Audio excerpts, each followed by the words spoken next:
Make sure you say your name. All right. Hey, I'm Mike, and that's Greg, and we're Mike and Greg, so we'll go with that. Start now. Okay. So I want to talk about the IGF, and it's kind of like a topic that comes up every year, and it's sort of awesomely fun for me to watch TIG source forums and other places where there seems to be a lot of drama, and I don't know if you guys have noticed it, but it gets a little crazy, and it was hilarious to me, and now it has become a little depressing to me. And I've got kind of a story arc of, like, I've been doing this for 5 years, and back when I started, and I was sort of a young punk, and I came to GDC first time, and I thought IGF was fucking amazing. Like, I was totally blown away by Fez, and I was blown away by all these games that seemed awesome, and I looked at IGF, and I believed this myth of IGF makes you. IGF creates the future and makes you into a superstar, and it seems so obvious that there's a connection there. And I still see everyone else seems to believe that exact same myth, and I'm going to go into that. It is a myth, because the answer to this question is not. It's not important, or at least not very. It's basically a media junket for you. If you have a cool game and you get in the IGF, it saves a lot of time talking to press. That's like it. And I know we all have this myth of Phil Fish. We all saw Indie Game the movie, how when he started, he was a hobo on the streets of Montreal, and he had nothing, and then he got in the IGF, and suddenly he had infinite money, and the game was done in 6 months, and it was all easy and perfect, and it came easily because the IGF built him up and made his life perfect. And obviously it's fucking bullshit. It doesn't happen that way.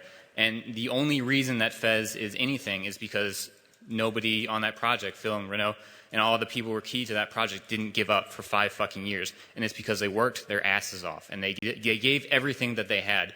And that is what makes you a superstar. And that's what it is. It's fucking hard work. It's giving everything that you have every day, believing in your project, doing something that you love. And there is no gatekeepers. I get people tell me all the time on like internet forums, I'm trying to lay down some truth, and they're like, no man, you don't know.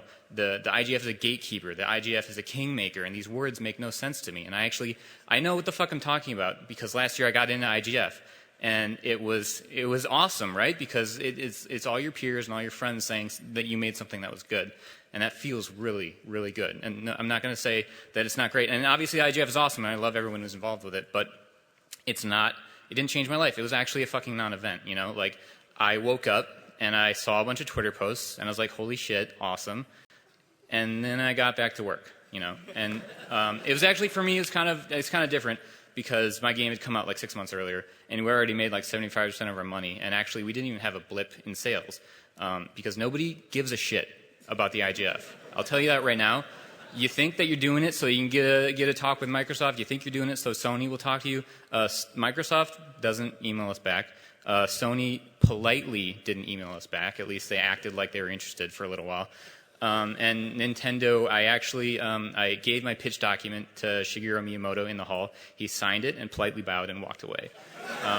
So, I mean, they don't care. They don't care about you. And even if you get in the IGF and you get a deal with them, they'll just drop you 6 months later because they don't love you, you know.